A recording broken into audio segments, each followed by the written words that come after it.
I think, yep, we're recording now. Look at us. We, We're flying this time. we did it. Well, all right. Hello, everyone. Welcome to your very second edition. Your very second edition was really cool. Look at us, I was, glamour. I was thinking very first in my head, and I was like, no, it's like this is the second, and there you go. Very second Number edition. 2. Yeah. Definitely the second. So very second. That goes, yeah, let's go with it. So welcome to your second edition of Feast, Famine, and Freelancing. Got it right on the first try. Woo. Yeah. And thank you for joining us and coming back. Exactly. We are your hosts, Nicole, and And yes, we are. that, And we're so excited that you're back. Hopefully you caught our premiere episode that launched on Halloween, which was last week, Thursday.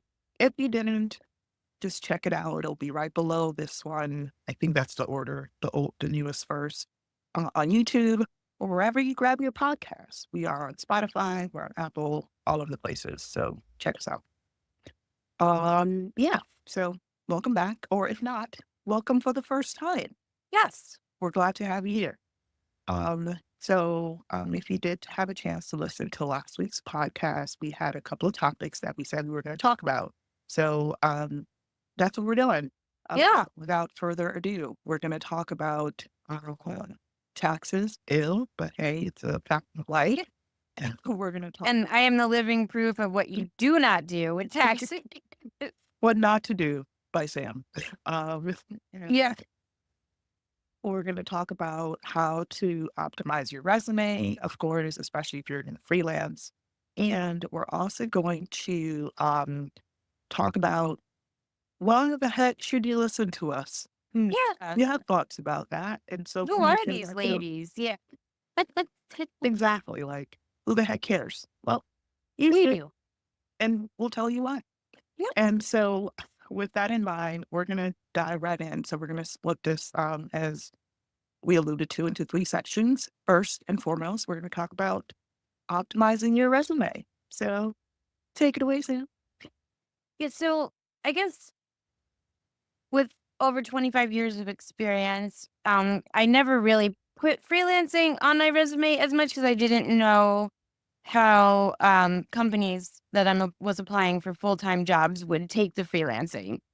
But now I've been finding out that it's actually a con, so to speak, as actually a pro, because they kind of use that as backup experience, so to speak.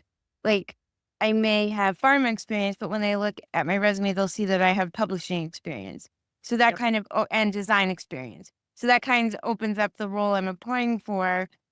So for example, with the design experience, when I look at proofs, I may have an edge over someone else who's not familiar with like alignment, drop shadows, PMS colors, things like that dropping off, like bullet colors changing. So it's kind of like an added bonus for employers, I think, when they see that, because they're like, oh, hey, they're not just an editor. Exactly.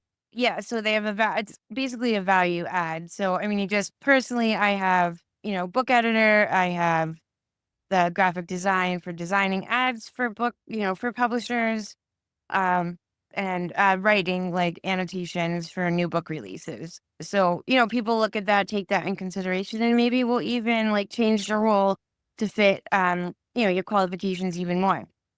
Yeah, absolutely. And, to that point, which is something that Sam is heavily alluding to, it's so important to customize your resume based on the job. These long gone are the days of, here's my one resume, it's going to fit the 50 or 100 plus jobs that I'm applying to. That's not the way of the current world. You'll notice that customization is super, super important. One of the things that I love to do is actually, I have created folders for each of the resumes that I have based on how it's customized. So if I'm interested in applying for writing roles, I have a writing folder, and that's the resume for that. And the reason you might be wondering, like, well, why the heck would you have multiple folders for just having a single resume. You don't want to have to send, I'm not going to say you don't want to have, you should not send a resume that says Nicole Palmer underscore writing resume. That's kind of weird. And also, it could be a little bit confusing, if they're using an automated system that's reviewing the application somehow. You just want to have your name on the resume file. So rather than having the resume tell you what it's about, have the folder tell you that. So you don't have to put 2024, April 2024, April 2024 updated twice, April 2024, third editions, the tries, or whatever. Version 52, yes. Like, you don't want to do that. You want to keep it simple, keep it clean. So it should just be your full name on the resume file. So use folders to your advantage. You can have one folder that says, you can call it whatever you want. If you wanted to say, this resume only has one job, if that's the file name, the folder name you want, go for it. No one else is going to see that but you. But it's just important to categorize it and organize it in a way that when you're ready to apply for something, you already have it in your back pocket, because Yep. you are competing against hundreds, if not thousands of people for the same role. So it's really important that you are thinking about that ahead of time. Take a day, maybe a weekend, a Sunday, a Saturday, a day off, and just really take your resume and just start teasing out some of the key aspects of it. I have done, you can even do that based on your current jobs that you've held over the years. You can actually highlight the specific areas that speak to the job that you're applying to. The freelance role that you're applying to, really use that to highlight some things that may not be as obvious if the job that you had was, I don't know, program manager, but you're applying for a design role. If you did some design work, you want to highlight and play that up and make sure that that's top of mind or at the top of your resume, so it helps you stand out. Yep. And also, like, side note, years ago, my uncle was a VP of a financial corporation, and he always said to me when hiring, if the resume was longer than 2 pages, they wouldn't even review it. So I don't know if that's changed over time, if that's still like something hiring managers still keep, in back of mind, but just something I wanted to share. Yeah, that's a really good point. And, and I think mileage can vary on this. And honestly, that's always what I've been taught as well, is like anything more than 2 pages, it's not going to be looked at. And I think even if, let's say that's not the case, let's say that people don't care if your resume is 2 pages or 4 pages, whatever the key stuff, it should be at the top. So even Exactly, if the your most resume is relevant. exactly. So if your resume is going to be 3 pages, you make sure that the first 2 pages have the meat of your resume, so to Yeah, because they speak. might not even get to page 3. Exactly. They might be like, Um, oh, this person doesn't have what we need or require, yep, and so we're not going to read it. Meanwhile, you do have what they require, but it's just down too far. exactly. Something else that I find really valuable to have on resumes, and I know that back in the day, I think way back in the day, I used to just put, this is my objective, like to land a role that blah blah blah blah. Nowadays, it's actually much more valuable to have like a list, like a summary, a highlight summary. I think that's the right term, where you just have at the very top of your resume, you have 3 to 5 bullets that encapsulate who you are and your experience. Because if you can tell your story at the very top, they won't need to get to page 3 to know what they need to know, because you've already told them. So highly recommend, if you haven't already done so, really think about the body of experience that you have had over the years. I always list at the very top, senior editor with nearly 3 decades of experience in blah, blah, blah, blah. Like, I want that to be the first thing that they see if I'm applying for an editing role. And then I list some other things that I think will be relevant, especially nowadays. Like, I'm just speaking about the editing side. Viva ProMax is a huge platform that is very, very popular in the creative editing space. And you want your potential clients to know that you have that experience. So you don't want to bury that in your skill section. You want to list it, but also put that at the top bullet. experience with X, whatever systems you have. If you're a photographer, experience with blah, blah, blah, list the, the lenses, the apertures, all of Yeah. those fun things that clients are going to be like, ooh, this person has this type of experience. You want to put that at the top because those bullets will tell the story for you. And then that's going to hook them to want to read more or want to actually give you that call. Right. Exactly. Because if, I think Viva Power Mats is like the newest. Not, I mean, it's always been around, but I think it's becoming like more popular now. Yeah, exactly. And Workfront, I think those are the Yep. top two. Yeah. Yeah. And so if you have that experience, of course, you want to list that because you want to, again, you're trying to give yourself an edge over everyone else. So you want to make sure that at the very beginning, you've got that hook that tells them, oh, yeah, this person has the experience that we're looking for. You definitely want to actually, learn more or want to have that conversation. Yeah. Exactly. What else do And you then need to about resumes? I was just thinking, and even programs that you think may not be relevant, just add them in because you don't know if they will be or not. Yep, Like absolutely. for example, I may be applying for an editing role or freelance, but I will include like Adobe, the suite of Adobe things, just in case they might need a backup to go into InDesign and make a change. Like you just never know. Like there's that added Yep. oomph, so to speak, where they'll be like, oh hey, maybe Sam could do that. Absolutely. And to Sam's point, don't ever discount something that you think maybe it's not relevant. It actually could give you that edge or make you stand out, and they could be like, "Oh, this is unique. We haven't seen that on any resume." I'll give you a really good case in point. Um, I happen to be bilingual. I might have talked about this at the last podcast. But the jobs that I apply to are typically English speaking roles, right? And so you would think, well, that's not really relevant. I always list that in the languages section. And I can tell you that over half of the time it comes up in the interview because they're like, oh, we noticed you're bilingual and we happen to have this. So that's Yep. actually kind of cool that you have that because we could leverage you in this other area. So, definitely don't discount yourself and say, well, they didn't mention anything about being bilingual. So why would I list it? That Yep. could actually give you one step above everyone else. So always list that. I even list to Sam's point, I list Adobe InCopy, which some of you are like, what the hell is Adobe In? Yeah, and I was like, what's So, fun fact, Adobe InCopy is actually the partner software that usually it goes with InDesign. And it was created for proofreaders and editors that allows them oh to okay. actually I know what you're do the talking about. copying. Okay. Yeah, without actually having to touch the design, because that's always been like the fear, like we don't want to give the proofers and editors access to the InDesign files because they're going to mess up everything. So it currently allows you to review the text without touching the layout or design. And it's actually a really cool program. And I think even a lot of creative places maybe don't use it as much or maybe don't know about it. But it actually can spark a conversation. If you have Adobe and copy experience or something that seems kind of niche or unusual, still list it on there because you can't take away your experience. If you have No. that experience, list it on there because you don't know what that conversation is going to lead to.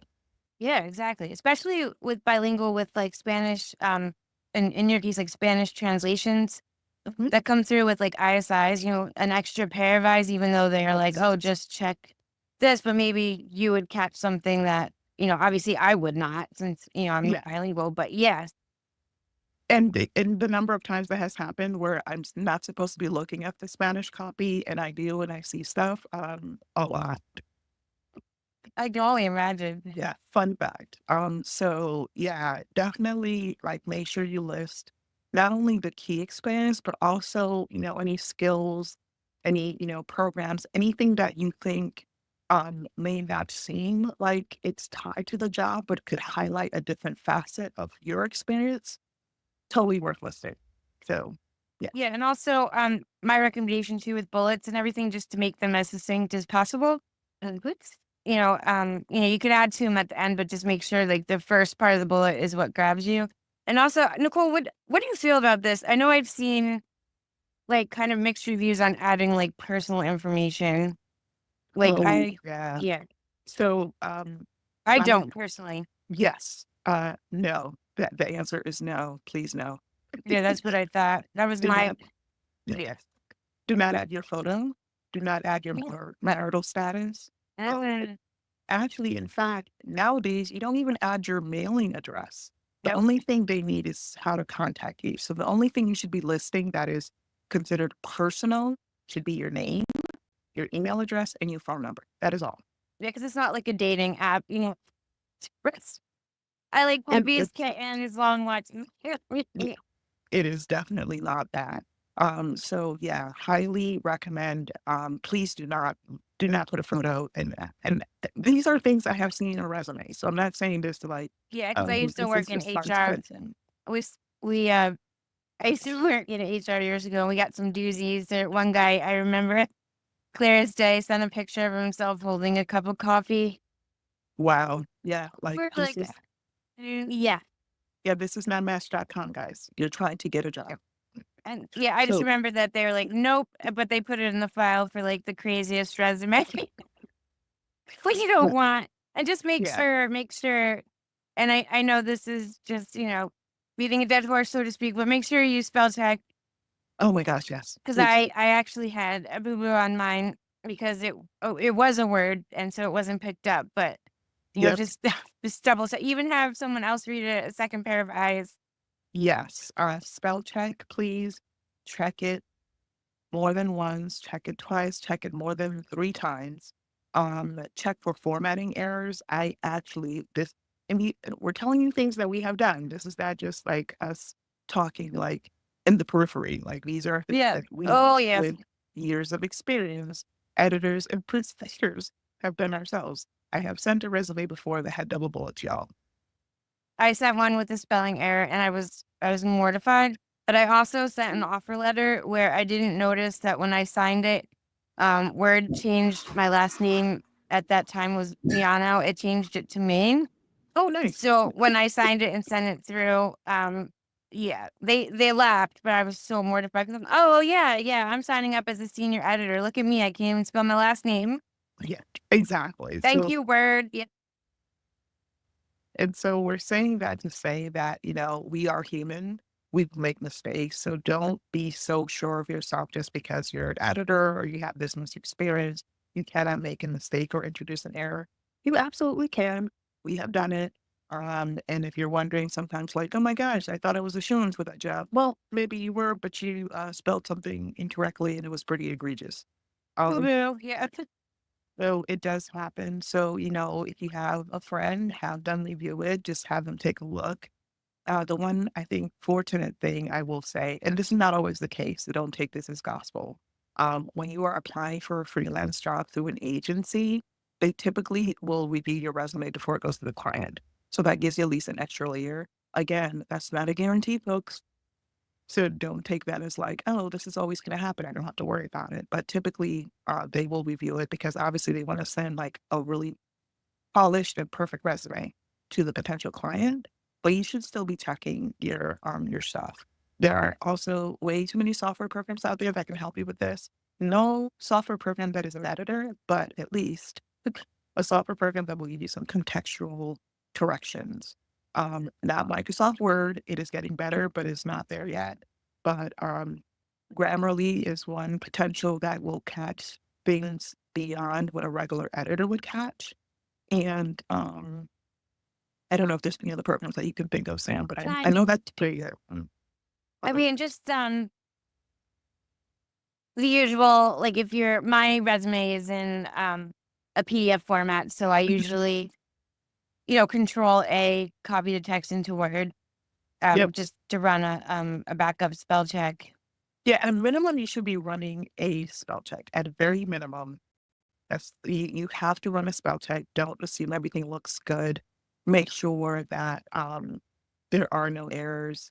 And if you can find someone to just at least take a look at it, and they don't have to be an editor. I mean, ideally, if you can, great. But have a friend or a colleague or someone who can just like, hey, can you take a quick look just to make sure everything looks, okay? because they're going to catch something that you may not see because you've been looking at it for like forever. Yeah, exactly. And that's what happened to me is it was like, um, I read it so many times that I don't know if I even would have noticed. Yeah. So something to think about, keep in mind, definitely double check your resumes. Definitely make sure that you're putting some key summary bullet points at the top. Something else to keep in mind, because this I think also comes up a good bit. Use action verbs when you're, summarizing each of your position descriptions. So, and there's, a caveat there. When you're talking about your current role, you're going to do present tense, because that's what you're Yep. actually doing now. When you're talking about your former roles in the past, those will be past tense. Yep. So if you used to work, I don't know, bartending, um, mixed drinks instead of mixed drinks because you did that in the past. That was a terrible example because you can't really tell conversations. I just realized, but you get what I'm saying. What I'm saying is if it's an old role that already happened, you can use past tense. So edited instead of edit because you're currently doing it. That's really important. So make sure that your tense changes are Yep. consistent throughout your resume, and always, recommend, and, everyone has different opinions on this. Action verbs are key. So you want to start each of your bullets with an action. What did you do? Yep. Not, you know, um, I can't think of a really good example, but, maybe I guess putting I as the start of the sentence. No, always an action verb. What did you Yep. do? What did you accomplish? If you have anything that's above and beyond.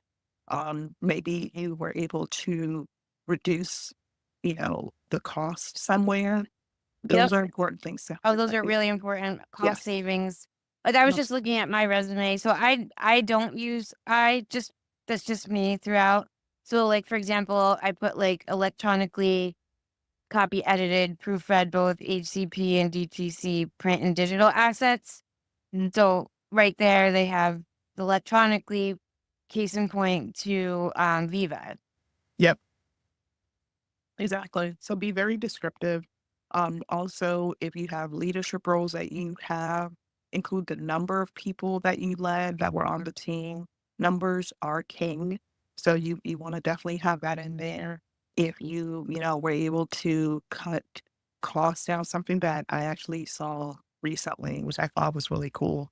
Instead of putting percentages down, if you can actually like quantify it in a more specific way. So rather than saying, reduced overage by 30%, if, if you can say, reduced overage from 8 hours to 3 hours. So you see the difference where, Yep. percentage is kind of a little bit abstract in the context of an employer or potential wondering what the 70%, Yeah, 70% what, exactly. Yeah, I right? like that. Versus, I didn't even you know, think of that. versus going to Yep. like, oh, from 8 hours to 3 hours. Well, oh, that's a huge difference. There's a 5 hour short, reduction. So that's Yep. something that they can easily understand and like say, oh, yeah, that's pretty cool.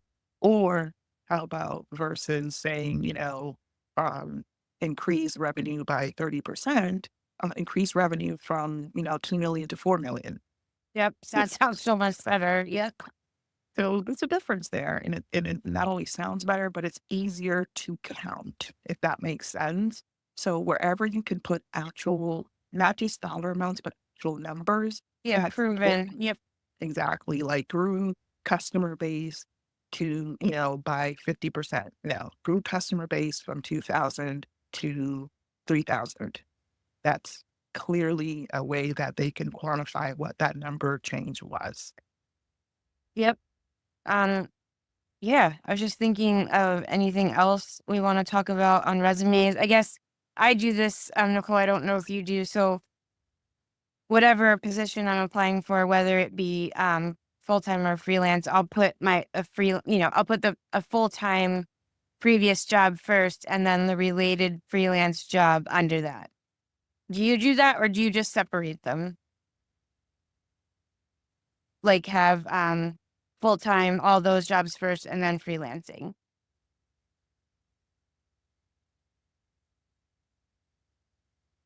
So it said that the network had like it was searching for network. I'm sure it was on my side. Oh, Um, I checked my Wi-Fi too, and it said it was okay. I'm like, what? I'm certain it was mine because it was saying searching for networks because I I will not put any companies out there. But Horizon Yeah. the nonsense. It stinks. That's all I'm saying. It's really frustrating and it goes out at the most perfect times, case in point. Yeah. So hopefully it, I hope it had enough sense to at least like keep the recording from before. I don't know what it's gonna do. We'll find out. Yeah. Do you, I had asked you a question. I don't know if you heard it before I did everything not went, hey. I'm Oh, okay. sure. I was just asking if you, on your resume, when you're applying for a full time job or freelance, I usually put the full time job, like my previous full time job or the one I'm currently at, and then the relevant freelance under that. Do you do that or do you just like separate them? Oh, that's a really good question. So yes, I will typically separate them. Okay. So and when it comes to how I list them, it's typically chronological. And I think it always works out that my freelancing ends up being like the oldest job that I list. Okay. Because even though it's current, even though I'm currently freelancing, I started it like way before most of the other jobs that I currently or have had in the past. And so it's always going to be my oldest job. And so that's something else to think about too. And I don't know if there's like a hard and fast rule for this. I'll have to look. But typically, on your resume, unless to be clear, if this is a functional resume, then it's going to look a bit different. And we can talk about functional resumes a bit either now or later, but typically the the standard resume, let's call it that, will list your most recent job first, and then you work your way backwards. Right. Where it can be confusing is if you have a current job, but it started a long time ago. So Okay. in the So, case, yeah, go ahead. oh no, I was just gonna say, so I think I have two different versions of my resume. I think I'm just gonna revert back to the oh my god, I can't even the most current to the oldest. I thought it was the way that work again. I was like, oh, dang it. That's Sam. It's the Sam work. Yeah. So, yeah, so basically when it comes to my resume, because my freelancing work is the oldest work, like I put up my shingle um several none of your business years ago. Um, because of that, now it's okay, I don't have any shame. I started freelancing in 1997, a long time ago, folks. So Yep. because that was my oldest job, and that always is the last thing that I list. Even though it is present, I am actively freelancing, it's my oldest job, so it's always gonna be the last thing on my resume, so it's gonna be all the way at the bottom. Unless here's the must part. I do have a specific resume that I do that is actually, tailored to only include my freelancing. So in that case, I'll only list my freelancing work. And actually, I'm actually pretty proud of this resume, to be really honest, because it actually takes up 2 pages and it's just one role. But I Oh, work for that's multiple awesome. clients, right? And so the way that I do that particular resume is I have a summary of all the types of things that I've done. And then right below, I have a bulleted list of client highlights. So I actually list out the different roles and the different things that I did in those roles. Um, and that resume is actually, when I've used it, it's pretty popular and it works really well, especially when it comes to freelancing, because they're not expecting to see, they're likely not going to be worried if they see, oh my gosh, she's got this resume and um, it's just too much like she's too overqualified for the role because it's understood that you have clients that you work with. And this is going to be no different. So something to think about. So that one I do have a folder called Freelancing Resume. And that's literally the only job that's there because you think about it, this is a job that I've done since 1997. Covers several years. I don't have to worry about a gap at work because I have always freelanced since as far back as I can remember. So that's a way you can do it. You don't have to list your client names. You can scrub them out. It just depends on kind of use your judgment on that. If it's an opportunity that you think it would be prudent to leave the names of the clients out, do that. If it's not, list them. You just have to, again, make a judgment. But the intent isn't to, you have to really base it on whether or not these are roles that you have that. Oh, I can't hear you again. I literally just said, why do you hate me? Why? Why? Yeah. This is what I'm talking about, folks. I So, love yeah. technology. Like, I hope it's still like recorded because everybody's so irritated if it like did not like capture like the depth of Everything the we just reference. yeah. Okay, whatever. You know what? As a backup, I just thought of this. I should just use my phone and record it at the same time, just in case. Maybe that's something. That's a good idea. I didn't even think of that. Yeah, it just occurred to me because fingers crossed, fingers crossed. Well, um, so I don't know where I left off. I think we were talking about having a tailored resume that's just for freelancing. You can do that as well. I think Now also the other too, if you have to question something constantly, whether you should include it or not, if you think it might be, not taken a good way or whatever, don't do it then. exactly, yes, always go with your gut. Yep, If in doubt, leave it out.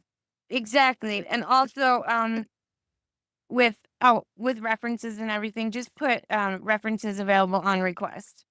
Yes, Don't put you anyone's can names. list them. Exactly. Like, long gone are the days of having a references section on your resume. That's not required or necessary. Um, and in fact, I don't even list references furnished on request anymore, to be No, honest. I no. don't even put that in there. So that's not even a section that's on my resume. The last, I think that was Ripley co-signing again.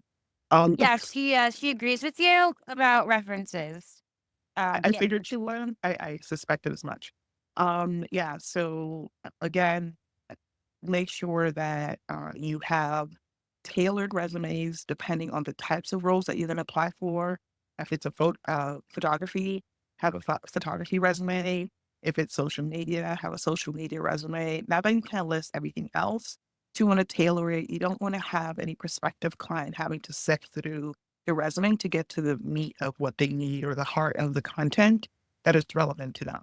So, always refine your resume, always have multiple versions of your resume, depending on the role. Um, and also take the time to really think about the different things you have done over your career. Um, you may have, I don't know, worked at a fast food joint. And you may think, well, this isn't relevant for what I'm trying to do over here. But if there's specific aspects of that role that actually you can showcase and actually apply, then focus on that, highlight that part of it and show how that is relevant. There are ways you can actually show how certain things can be relevant for the role that you're applying for. I've done program management before, and part of that included quality control. That's what I focus on. Hey, I conducted quality control, and this applies to this editing role. So that's what I'm going to highlight and play it out. So just kind of keep that in mind. Don't sell yourself short or think because this specific role you had a specific title. There's nothing that you can tease out of there. It's kind of like digging for gold or mining for gold. Thanks. So, Either or works. where you can actually find some really good treasure. Being a cornball here. Right. I like it. Within the roles that you have held, and you can, really focus on, playing up those aspects and really package your resume in a way that's going to land you the gig. So I think we've talked a lot about resumes now. Yeah, I Yeah. think we did. People are probably like, that's more than I ever wanted to know about resume. You're welcome. Yes, exactly. But I Um, think it's super helpful. yeah. So if there's anything else that we um, didn't cover that you wish we had covered about resumes, please leave a comment. If you're watching this or listening to this on YouTube, leave a comment in the comments section below. And we'll definitely revisit this topic. If you are, if you found us on LinkedIn and want to know more, send us a message on LinkedIn. We do have an inbox. So definitely let us know if you have questions. If you found us on Facebook, drop us a comment and let us know if there's anything that needs clarifying, if there's anything that you want to know more about. We are very happy to follow up with you. Exactly. So next up, which is I think it's actually a pretty good segue. So kudos to you, Sam, for deciding on the order because it makes sense. Whoop, whoop.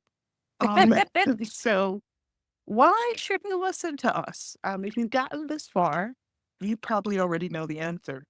Um, but if you don't, we're going to tell you. The really, really short answer is because we know what the heck we're talking about. That's the super, super short answer. But that's probably not what you want to hear. You want to know more, don't you? So here we go. Um, I've been talking a lot, so I'm going to switch over and I'm going to put Sam on the spot to give her side of things, and then I will jump in.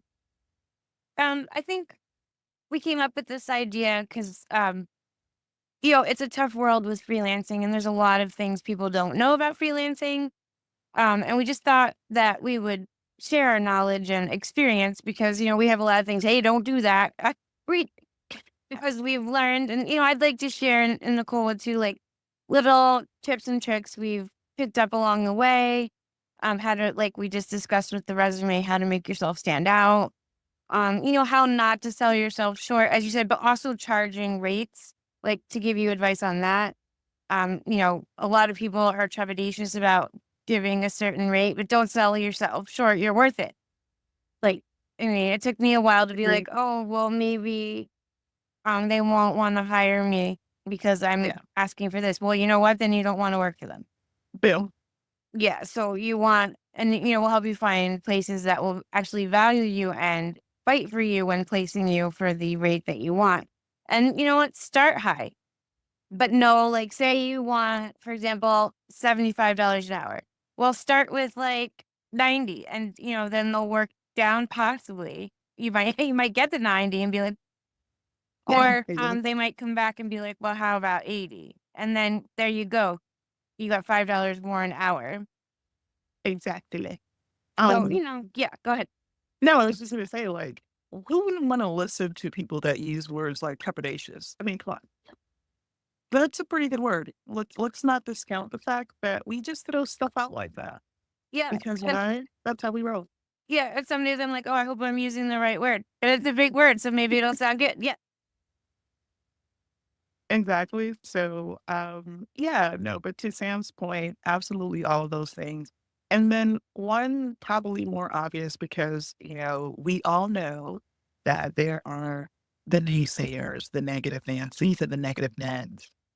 We have them in our life. And I'm sure one or more will be making some lively comments on this post. And that's cool. Here's what I can tell you. Sam and I each uh, command an annual salary of six figures. And I don't say that because I'm like, yeah, we're awesome. No, I say that because we're able to do that because we freelance. So we supplement our day jobs with freelancing. And because we do that, we can command six-figure salaries. That's just the way Yes, it and we've is. also worked really, really, really hard to get to that salary. Yeah. Like, it's not something like we just kind of fell into. It took years to get But there, but the reason we wanna share our experience is that you can get there with the supplemental freelance, absolutely. income and, and on a personal level, oh my god, on a personal level, I had to start freelancing because I had to pay alimony, and freelancing for me was my way of survival, and, once the alimony was over, I had that extra income that I could just build on. Yep. And also, not for nothing, you can have a six-figure income with just freelancing alone. Just want to throw them out there Yep. because That's it, my goal one day. Yep. it Well, will. partially am there anyway, So but yeah. yeah, and so just, wanting you to know that it is possible. It's not like a pie in the sky. This is not going to be like, oh, um, have a six-figure income in 30 days and just sign up for our course. It's going to be a bajillion dollars. No, Yeah. we're going to do some really practical ways to do that, to build incrementally, to build gradually, to build out to not only a respectable and salary that you can live off of, but something that you can be proud of, something that is your own, um, something that is based on your skills, based not just on your skills, but things that you are passionate about, things that you love to do. So that's what we want to show you. I started, freelancing kind of sort of on a whim, but I think it was inevitable. I talked about my origin story last podcast. I'm going to tell you what it is. You don't have to listen to it. But my point is, um, you know, freelancing for me was really validating because it was what I love to do. It is away from the day job. It's something that lights me up. It's something that I enjoy. I'm a freelance writer. I'm a freelance novelist. I'm a freelance author. Like all of these things fall into freelancing because these are things that you do. Um, uh, on your own. Like you are your own boss. You set your schedule, you set your pace, you set your hours. Um, so don't think that there aren't things that you are thoroughly thinking about doing or are doing that don't fall into the realm of freelancing. Freelancing is really when you're setting your schedule, you're setting your hours, and you're doing something that you enjoy and love, and you're making money. That's pretty sweet. Yeah, When you think exactly. And you're also building a client base. Like a lot of of my client base came by word of mouth. So it's a very small world you'll learn in the it. pharma community, especially for freelancers. So, I had some full-time jobs they knew I was trying to go freelance, so then they recommended me for like a freelance opportunity, and then I kind of went from there where your name is kind of thrown about in the industry and they're like, "Oh, hey, yeah, we worked with her. Let's bring her on." Like that's how I got my current freelancing opportunity. I worked my manager actually from a previous job came to this job and then asked me if I was interested in freelancing and lo and behold I was. So, word of mouth and setting yourself up with a good reputation and client Yep. base that will really help you go far. Very, very, very important. And like I said, we do talk about editing a lot because that's kind of like our thing, but all of these things are translatable to anything that you're trying to do. Maybe you want to sell pies on the weekend. I mean, if that's your jam, that's your jam. I think that sometimes it can get lost on the fact that you don't have to be a small business owner per se. And I'm going to say this delicately because it might be a tad contradictory slash confusing, but I say that you don't have to like have a brick and mortar, or you don't have to, get a business license to freelance. If it's Right. something that you do in your spare time, that you do it as income, great. That is freelancing, folks. There's Yeah. nothing like super like, magical or special about, being a freelancer. You still are your own boss. I will say that. And we're going to talk about what that means in a minute when it comes to dun dun dun taxes. Um, Yeah. but you really are in the driver's seat, and that's what's awesome about it. I have been in situations where I was laid off unexpectedly when the 2008 bubble burst. Um, and we were in a totally different state. Uh, and I lost my job over the phone. I got a call, like, we unfortunately have to lay you off. I was able to pivot very quickly. We moved back from Florida back to Maryland, and I had a job lined up because of my freelance network. So that's the power of freelancing, where you can actually have a safety net when, something goes sideways at the day job. So, Exactly. And it's super, yeah, don't burn any bridges. I know it's it's- hard when you leave a job or leave freelancing. Don't, because you never know who you're gonna run into, and exactly. they'll be like, "Oh no, don't hire her." Yeah. Um, without even giving you the chance to defend yourself, because it's Mhm. just like a gossip drama thing where Mhm. Mhm. people don't you don't realize that's Mhm. your it's that's Yeah. your income that people are Mhm. messing with, Yeah. and Yeah. also another point to that is don't be afraid to say no, which Mhm. it took Mm. me a while to learn. If you're freelancing for, if a project comes up and you just can't do it, Yeah. don't feel like you have to like find a way to do it. Don't be afraid to say no. Exactly. And Yes. also don't take on more than you can handle. I have done that so many times because, you need the money and stuff, but then you also need a breather for yourself, Yeah. and Yeah. you don't need added stress on top of it. Yeah. And we're gonna do a whole other dedicated Yep, session or section on the dangers of over promising and under delivering. Ooh, yeah, exactly. Yep. we're going to talk about it. Not today because that's going to take us a minute. But we're going to have to talk about it. We're definitely going to talk about all of the things. But to Sam's point about not burning bridges, the beauty of freelancing and having your own clients is that on the flip side, you can absolutely burn that bridge of the day job. And not all the time, I will say that there are times though, and that's my caveat. You do not want to burn bridges, but as a freelancer, it gives you the freedom to walk away. Maybe that's the right term. Yeah, It gives you exactly. the freedom to walk away from the day job if the day job is literally killing you. Um, so Yeah. Yeah. So, what I'm saying there is that having something that you can fall back on gives you the ability to just say, you know what, it's time to walk away from it. And you can do it very gracefully. You can be, you can give the 2 weeks notice. But you have the freedom to do that because you have built up a safety net for yourself through your freelance clients, through your freelance work, where you can walk away from that job if it's no longer serving you. Just saying. Yeah, exactly. What was I gonna say? Oh, I lost it.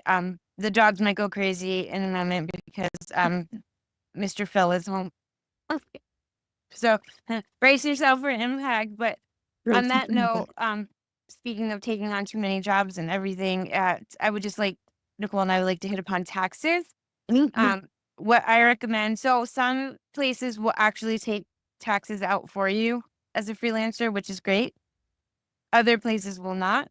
Yep. So um, after after years of freelancing being what I needed to live on, I couldn't afford to take taxes out at that time, and now I owe the government a boatload of money.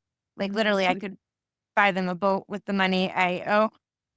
I recommend getting a tax person, and luckily I have one in my life who helped me. But it will also they will tell you how much to put aside each quarter.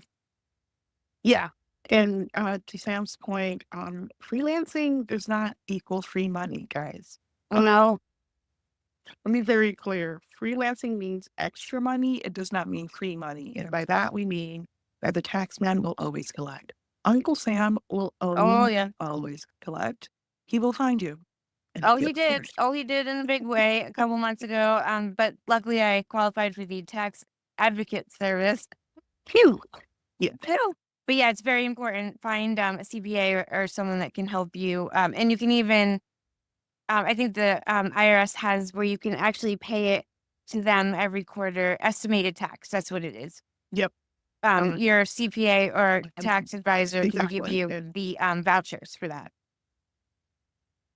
So yeah. yeah. And so prepay um as much as you can. The other trick that I do that has been super super useful for me um is this only works though, sorry, if you have a day job. If you don't have a day job, this is not going to apply to you. But if you have a day job and generally speaking, not all freelancers, but a good bit of us have also a day job. Yeah. What you can do is actually adjust your withholding at your day job. And you're like, what do you mean, Cole? Um, so what I mean is, when you do your withholding, your tax withholding, you're going to change it to single withhold at a higher rate. There's actually an option on your tax form. And yes, you would do that even if you're married. You would do that even if you have a partner or spouse that you usually file taxes with. And you're probably saying to yourself, oh my gosh, isn't that wrong or isn't that lying? It is not. This is something that a lot of freelancers do in order to offset the extra income they have that is not taxed. So what you're telling the government is by withholding at a higher rate, you're going to get a bigger chunk of my day job's paycheck. And the reason why that is helpful is that when tax time comes around, it's either going to cancel each other out, meaning that that extra money that you made freelancing, even though it wasn't taxed, because they were taxing you at a higher rate at your day job, they actually got all the taxes that they needed. So I've used that and that has worked really well for me. I highly recommend.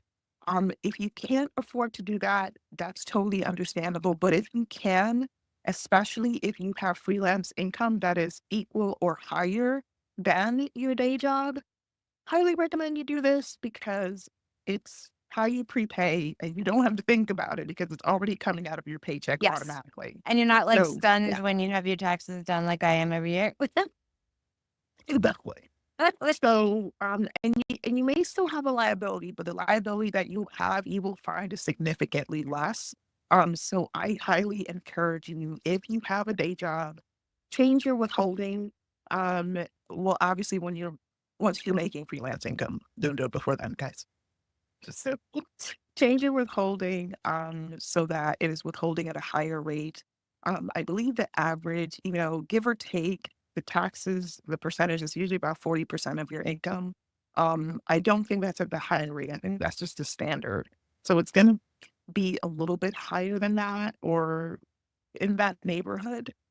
So if you can afford to, and especially if you don't want to think about prepaying taxes or doing the vouchers or trying to figure out, heck, damn it. I Yeah, hi again.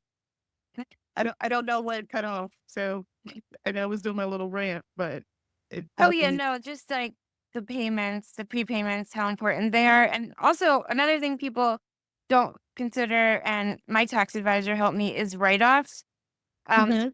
there's so many write offs you can do for freelancing. Like if you buy a new computer, like printer, paper, your Wi Fi Yeah. connection, um, your cell phone, if that's, your cell phone bill, any sort of supplies that you use, mileage if you have to drive on site or anything like that for Yep. freelancing. Um, you Your know, office space yep, also is another one. Actually, you'd be surprised if you have a dedicated space in your home that you're yep, using for freelancing, you could absolutely write that off. as well as So electricity for yeah. that, and yep. So So yeah, look into that. But I would again with the caution, please don't try to do this yourself, guys. yeah, no, yeah. Oh, also, subscriptions to like Yeah. programs. For example, I have Adobe Cloud, Shutterstock. Um, any sort of subscription you have related to your freelancing is a write off as well. Yep. So, keep that in mind. I would also, especially if you're gonna get really serious about freelancing and maybe ultimately have your own business, get you an EIN. What is that? That is an employer identification number. How do you get it, Nicole? Go to irs.gov. Yep. Oh yeah. Oh, It's super easy, and it's free. If you go on Google, this is super important because the number of people that get scammed over this is sad. Do not use the Google to tell you to get your EIN. And the reason I tell you that is because your top results will be, "Hey, get your EIN fast." And guess what? You have to pay for it. EINs are free, guys. They are free. I promise you. You do not pay for an EIN. The IRS will give it to you freely. All you have to do is go to their website. You go to their website, make sure it says .gov. If it does not say .gov, exit immediately. you're in the wrong place. To sign up for an EIN. Not only do they give it to you for free, they will give it to you the same day. That's what she said. So do couldn't help myself. That was a good one. And once you hit submit, it will generate your EIN number right away. You'll have your number and it's ready to go. The reason why that's important is if you want to separate your business expenses from your day-to-day expenses, that's going to come in super handy. If you want to create a business account, you're going to need that. If you want to have an LLC, limited liability company, you want to set up an actual business for yourself, that all ties into that.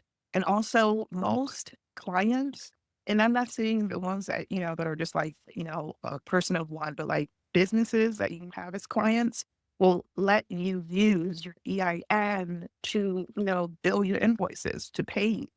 And that will come in handy again if you're trying to separate your business income from your income. I recommend it's free. It takes less than 60 seconds. Remember, I will get you the correct and legit IAM website. Just the only thing to keep in mind is you can only, because for some reason the website works the way that the IRS works, only available Monday through Friday. It is not available on the weekend. So if you wanted to fill out a form to get an EIN, you have to do it Monday through Friday and their specific hours. But you'll see that on the website. Again, it's very easy to do, especially if you want to separate out your business expenses and income from everything else. Yes, I agree. I think we've shared a lot. Yes. And first I'll have to go back and figure out where exactly my voice disappeared because of my fantastic Wi-Fi. Oh, well, we still have, Ripley was filling in for you. So I think you're good. Yeah. So so that's episode 2, down the hatch, as they say. So we did it. Woohoo! Kathleen, despite all of the Our usual technical difficulties. Yeah, I feel like that's our brand now. So I do too. It's like, yeah, we're gonna go with it. Why not? Like, how could you have feast, famine, and freelancing without the hiccup? technical challenges. Yeah. So that's how we Or do like it. F-ups as, Oh my gosh, there you go. yes. Hello. Mhm. That was my contribution today. You're welcome. Well done, well done. I like Thank it. you. Yeah, so that's without the F-ups. There you go. So please come back. We will be obviously doing this every Thursday. Same time, same station. We hope to see you back again. We'll post the podcast episodes at midnight every Thursday. Yep.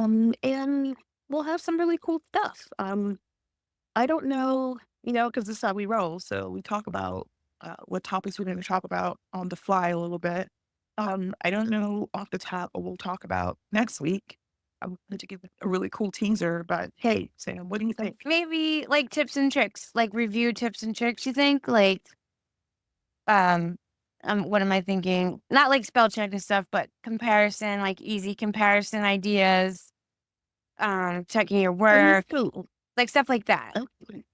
You want to dive into like how we like compare stuff as from an editing perspective? Yeah, Then? maybe something like that too, I guess. Yeah. We'll come up with something killer. We will, and we'll still, if you're not into editing, if it's not your jam, we understand. We'll have something for you too, we promise. Yes.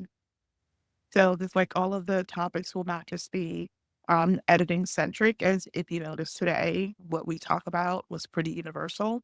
But editing is still our jam, so we're gonna throw it in there, every now and then. A Because lot. Yeah. yes, or a lot, because that's kind of how we roll. And, if it is something that you're interested in doing, we do want to actually provide those resources to you as well. Yes. However, Yeah, with get you into the network, so to speak, yeah, as but, as you're starting out. We hope to help aspiring freelancers get set up as well.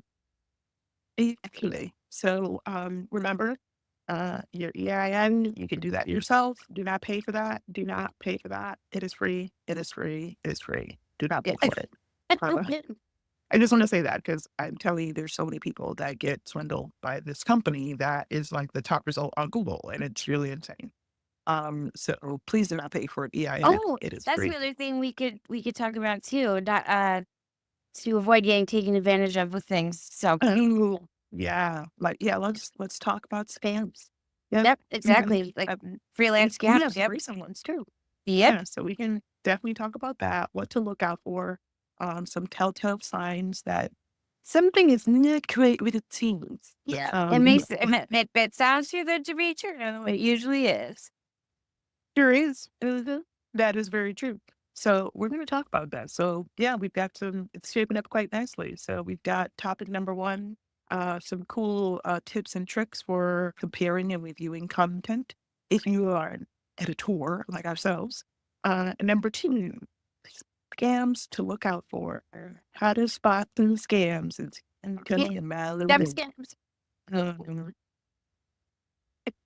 Um, maybe number three, could be what we alluded to earlier, the overpromising and under Yes, delivery. that's a good one. You Yep. don't want to be the person. How to avoid that. Yep. Don't be that person, guys. Because it will tank your aspirations faster than you think. And boy, do I have some stories for you. Oh yeah, Mhm. we do. And Yeah, also make you question your love for freelancing. So you never want to do that. exactly. So, Alrighty. what the topics that we have for next week, Thursday. So tune in. I think Yep. you'll We leave hope it. to see you again. Hey, Take care. good. Bye.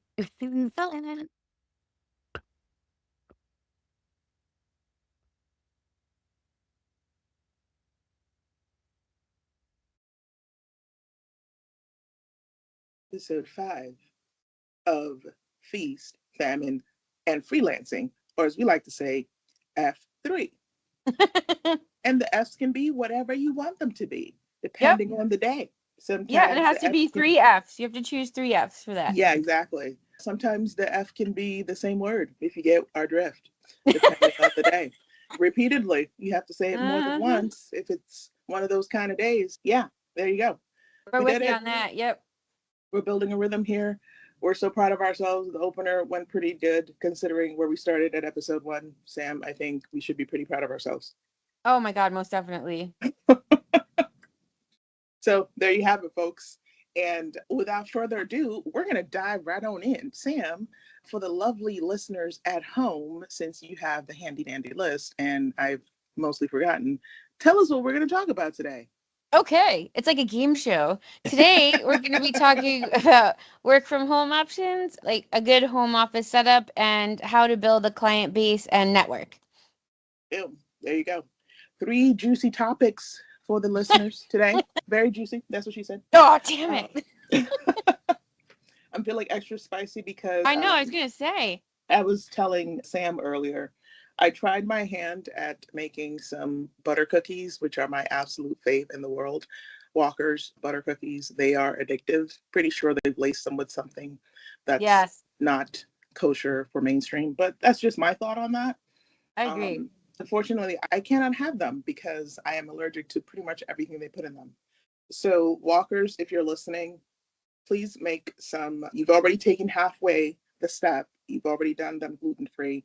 I just need you to make them vegan, and I'll be a fan for life. I will buy a lifetime supply every single year.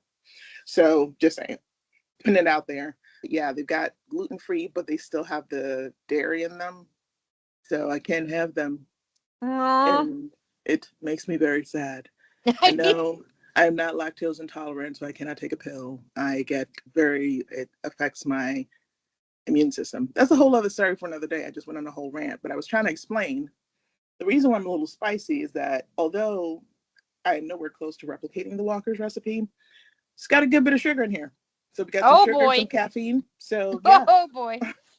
there you go. And that's where we're at. This is going to be So, fun. oh yeah, because I'm on cookie number 2. I'm Oh just boy.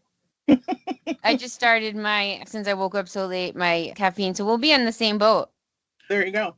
Buckle up, guys. It's not gonna be Wild boring. It's gonna be ride. fun. Yeah. Oh yeah, it's gonna be wild and fun, like the bulls you have at the bar that Oh. you do after you've drunk way too much. By the And way, we would never everyone, try those because that's like no, we would need full never, body. We percent. need We full wouldn't body bother armor that. for that. And people always egg you on, even though they know you shouldn't do it, but they just want to have a good laugh. So I'm just saying. That would be So us. here we are. We are the equivalent of your bucking bull at the bar. Yeah. So with that said, we have some very sexy topics on the agenda for today. So we're going to just dive on in. We've already recapped them, right, Sam? See what triggered us to me? You've already Yes. listed them. But let's list them again, because if I forgot them, Okay. maybe someone else did. I should totally mess with you and pick 3 different ones. I would not even know. Work from home options, home office setup, and building a client base / network. Nice. All right. So there you have it. So why don't we what's the first topic on the agenda? Where are we going, Sam? I think work from home options. Nice. All right. So if you're tuning in and you are just dipping your toe into the freelance waters, as we like to call them, you might be wondering, where the heck do I begin? How do I even get a job that doesn't require me to send them a cashier's check for $1,000 and hope for the best? Oh God, yeah. Great question. Glad you asked. You're at the right place. There are so many great job sites out there that you can use to land some legitimate work. Even some of the traditional ones, actually, nowadays, you can actually use. I personally feel that LinkedIn is oversaturated, but you cannot discount LinkedIn because everybody and their mother is on LinkedIn, right? What you can do is, if you are going to choose LinkedIn, you can filter, right? So rather than just looking for a random, whatever job you're trying to look for, you can type in the word freelance. You can set up an alert for yourself so that you get either instant notifications or daily, however you want to set them up, and you can see what's out there. Obviously, if you're wanting to work from home, you want to make sure that you filter it so that it doesn't matter where you work. You can filter it to remote. That is an option on LinkedIn now. So you can do that. If you want to work freelancing in your neck of the woods, obviously you can filter to your location. So lots of different options there. Monster.com. Are they still in business? I'm guessing so. I'm not sure. I know that they're not, to be honest, I think, you know what? I'm going to look that up actually real quick. Yeah, let's find out, because we don't want to send you down the wrong rabbit hole. I know they used to be really big back in the day, but I'm not sure if that's still the case. So we'll find out for you. Yeah, they're still here. Well, there you go. They have now they have a work from home jobs section. Nice. So there you go. You can go to monster.com and check out their work from home section. Obviously, depending on what you're trying to do, if you're trying to work full time, you're going to look for those. If you want to work part time, that's where looking for freelance as a keyword comes in, or maybe flexible schedule. That could be another keyword phrase that you look for. Yeah. Monster.com is a really good one. Oh, remote too. I know it's freelance and stuff like that, but sometimes for freelancers, I've experienced this myself, they require you to go on site. Mm-hmm. So look for the fine print, people. They sometimes, what we'll do, will categorize a job as remote because they're trying to get more eyeballs on it, but then there's a fine print that says, I must come in X number of days or whatever. Yeah, the hybrid schedule. Like you said, they'll draw you in with remote, but then like fine print hybrid schedule. That's why I know we touched on the contracts last week, and it's always important to put remote only. Exactly. I find it really goofy though. It's just, okay, so you reel me in and with promises of remote, and then you're like, aha, what happens then? I'm not going to take the job, so I don't get it. But whatever. Maybe they're like, oh, the job is so amazing, I'm going to take it anyway. I just find that weird. Very bait and switchy. I would stay away from companies like that, to be perfectly honest. If they're telling you one thing out at the beginning, yeah, let's talk a little bit about scams. This is very heavy. This is not even scam adjacent. This is scam all the way. If a job says Yeah, that they're it's work from home and then they turn around and either in the job description or at the interview and say something else, run like the wind. Mhm. Yeah, we've experienced that so many times. The bullshit that they do, excuse my pardon my Francais, you're among which friends. this really makes me mad. It's like they draw you in, they get your hopes up, and then you find out either on the interview or just they suddenly casually drop in, oh, if you they think you're desperate, basically is what it is. Right. So they won't say anything up front, they draw you in, and then all of a sudden on the interview you get excited, and then boom. Yeah, don't fall for it, guys. Don't fall for it. So anyway, that's one little free gem on scams that still can happen even with legitimate companies. Yeah, and this is not like this has happened with major companies. Yeah, absolutely. I So just keep think that in mind. while we're doing this too, we could talk about like recruiters to avoid too. Not, I meant types of recruiters. I don't mean Yeah, actual. we're not going to put anyone on blast. Yeah, no, we're not like that at all. But I just mean the types of recruiters you'll run into, as well as, yeah, the Yeah, monetary absolutely. untruths.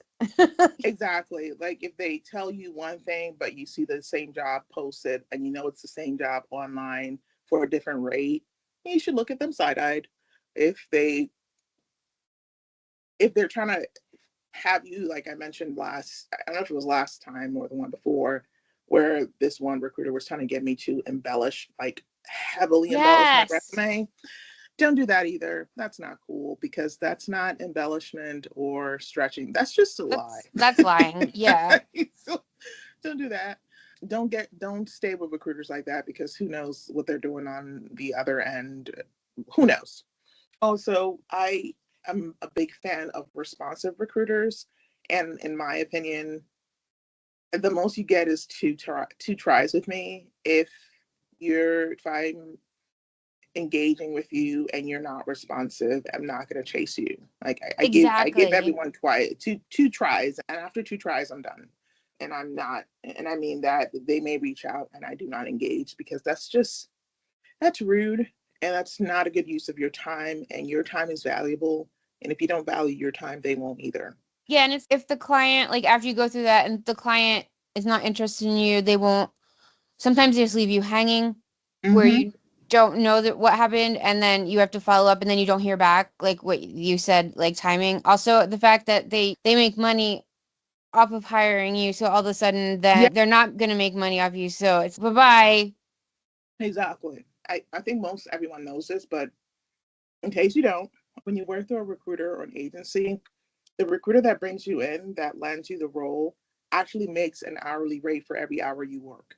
So that means that if you work 40 hours in a week, they're going to get a portion of that. I'm not saying it's like the full half because obviously the agency needs to get paid as well, but they make a percentage of what you make. So it's in their best interest, obviously, to get you hired and to keep you hired. So what you'll see happen a lot is you'll work with recruiters and everything's going hunky dory and fine. And then if you decide I can't take this role on because of X, Y, and Z, then suddenly they'll just disappear. Don't work with them again. Just don't, because that's not fair to you. And things happen, and people need to be mindful of that. That everything isn't always perfect, and you can't always commit to everything. And honestly, that makes you somebody who is a person of integrity if you're not just taking everything on anyway. So just respect yourself enough to not allow people to put you through the ringer, especially recruiters. I'm just saying. And it's just sad in a way. We experienced, they rely on the excitement and the desperate, no, I shouldn't say desperation, but the like when you don't have a Eagerness. job. Okay, Yeah, so you're eager, you're excited. So yeah. false hope. That's what Mhm. I was looking for. Like false Yep. hope. And on the flip side of this, and I will say this too, because I know that you guys like we can rail sometimes on recruiters. On the flip side, if you have good recruiters, please appreciate them. Let them know that you think they're amazing. I have a handful of recruiters that I think are just the best. Two of them were one of the like when I first started working in agencies, which was many decades ago. They were one of my first set of recruiters. They're actually married now, which is so cool. But they're amazing. They were always responsive. I still keep in touch with them to this day.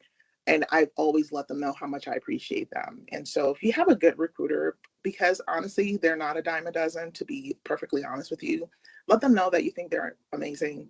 When I get responses from good recruiters or responsive recruiters, I let them know, thank you so much for responding. Thank you so much for getting back to me. Let them know you appreciate them because it goes a long way. Just saying, on the other side of that, there are some good Yes, recruiters, exactly. and you should let them know that they're amazing because they don't come around a lot. And so when you find some good ones, hang on to them, number one. And number two, let them know you think they're awesome because, yeah. Yeah, they get a lot of grief too. Yeah. So just something to keep in mind. But yeah, back to work from home options. Another really good resource that I'm a huge fan of, and maybe at some point we can have them on, but they're called the Rat Race Rebellion. So their Oh, website I've is, never heard of this one. they're amazing. So they're called ratracerebellion.com. That's the whole website. Check it out, guys. I got my start into online freelancing with this place. I landed several opportunities with this place. Ratracerebellion.com. We're not getting any sponsorship for this. This is just a plug because I love them. I still keep them in my back pocket. The reason why they're so amazing is because, like their name implies, they offer 100%, and I don't think I've ever seen an exception to this. These are all work from home opportunities that they vet. That's the thing that's amazing about it. They're not just listing home opportunities, they screen them for you. So you can be working as a customer service rep for 1-800-Flowers, for other different companies. You could be a phone dispatcher for AAA, things like that. I have seen these types of jobs, especially if you're trying to quickly pick up something because maybe you're unexpectedly laid off. Really great way to parlay your current shortfall or unexpected layoff, especially if you work in white collar, is to switch really quick and pivot to a customer service role. Do not knock customer service roles, guys. Sometimes you have to do what you have to do, even if it's just temporary. They even have had some roles that have sign-on bonuses, which is, come on, that's Yeah. pretty cool. And so you can actually be working 100% from home if you have a dedicated office space, if it's quiet, and do customer service. Who cares if it's not glamorous? It's paying the bills, right? And most of these places have benefits packages also with, so it's not just, oh, I'm just doing this as a contractor. These are legitimate companies that they post. I 100% love Rat Race Rebellion. I have used them a lot successfully when I was laid off in Florida. When my husband and I moved there, I used them and I got opportunities. Love, love, love them. Please bookmark them. You will be so happy to do that. I'm They actually have seasonal work. bookmarking them right now. Yeah, they have seasonal work. And the thing that I love about them, they have this huge list as well. And guys, this is 100% free, to be clear. This is not even a site that charges for the information they have on there. I think you can upgrade your membership, but it's 100% free to check out what they have available. They have a section that actually breaks it down by types of roles. So if you're into editing and proofreading like we are, they have a section with lists of companies that hire editors and freelancers. If you're into customer service, they have that. If you want to do technical support, there's always someone on the back end. If you're calling a company and you're like, something's not working, well, you have to talk to someone for that. And it's not always on the phone. You could be the person that's on the chat helping them through that. If you have experience with that, if you have a knack for it, really quick way to just bounce back from a setback, especially if you just suffered a job loss. So highly recommend. They have never disappointed.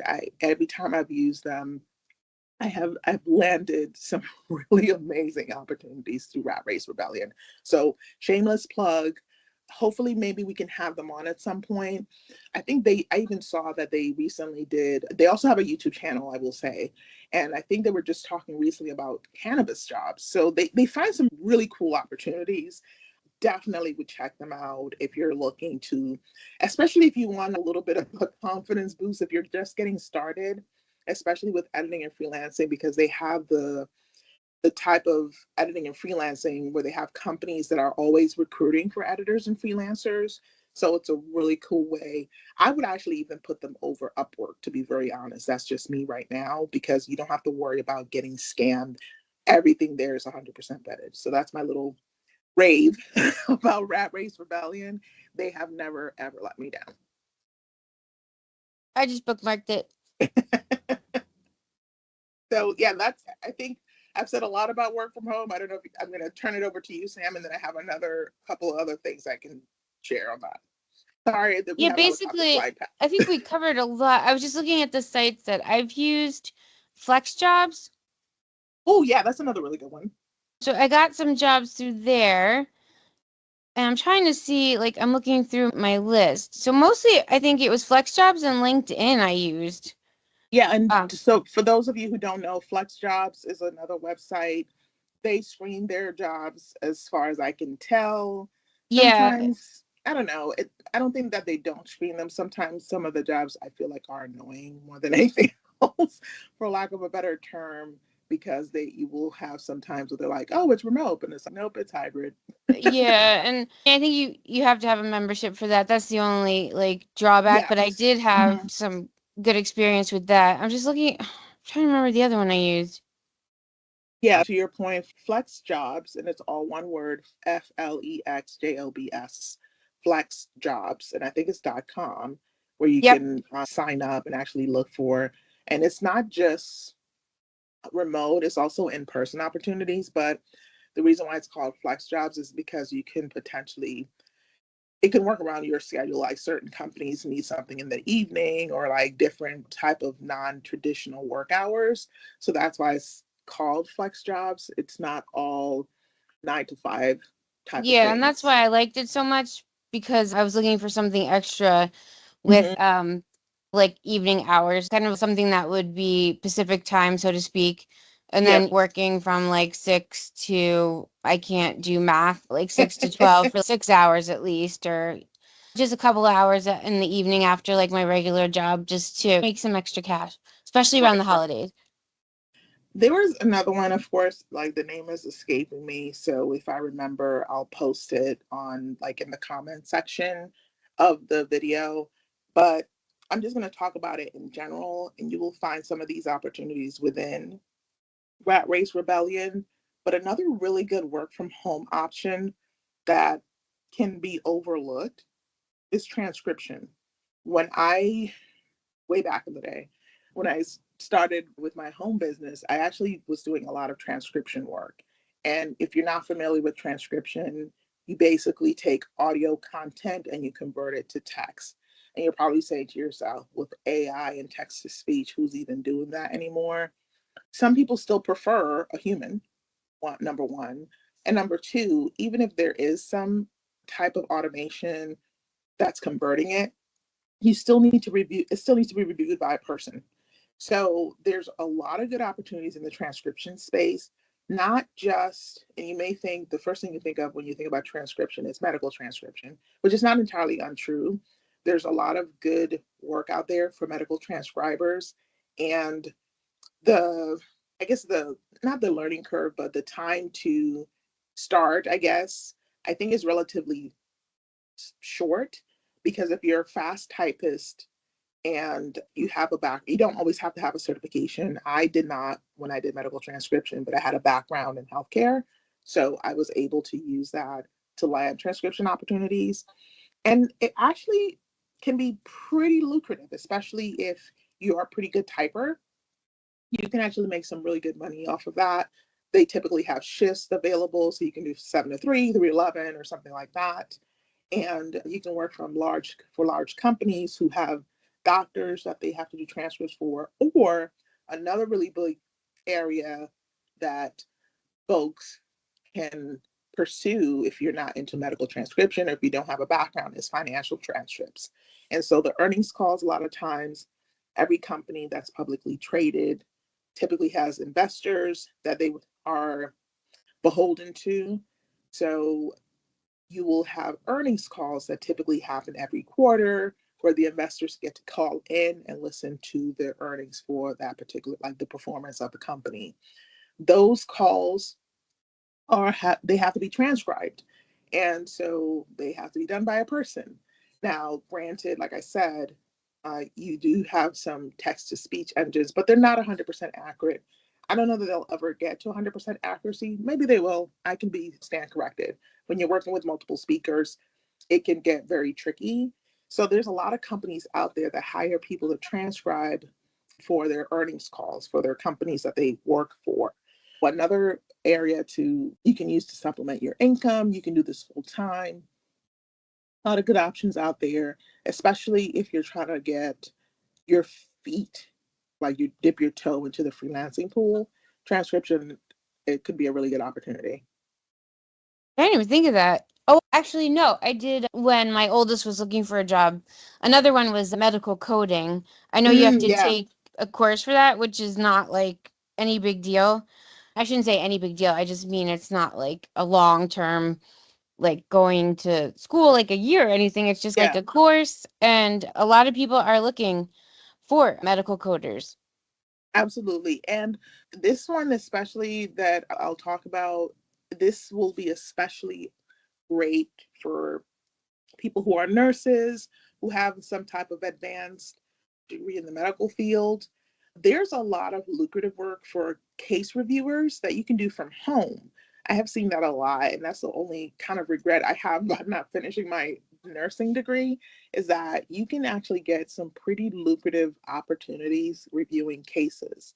And so that means either it's patient cases, whether it's, I'm not going to get too into the weeds because I don't want to like misspeak, but I have seen a lot of great opportunities for case reviewers. And I think it's mostly from like insurances where you have to review specific cases from patients, from what I've seen, but you must have a registered, you have to have a license, whether it's an RN license or maybe something more advanced. And the hourly rates are crazy that I've seen. And so if you have an advanced medical degree is what I'll call it, or a license degree, or not a license degree, or a license, a medical license of sorts, whether it's a registered nurse or a nurse practitioner or something like that, you may want to look into that because that would be a great way to supplement your income, especially if you're already working like at a hospital, but you're trying to find ways to up your income. That's another really great way you can do that without having to spend a bunch of extra hours outside of your 9 to 5. Yes. Ooh, this is actually informative for me as well.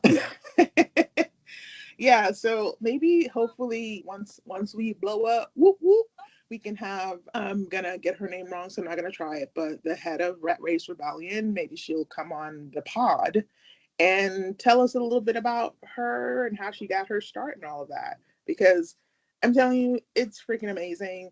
It's one of those things where because you're competing against a lot of other people, you have to get in there as quickly as possible and get those applications in because so many other people are looking at this site as well.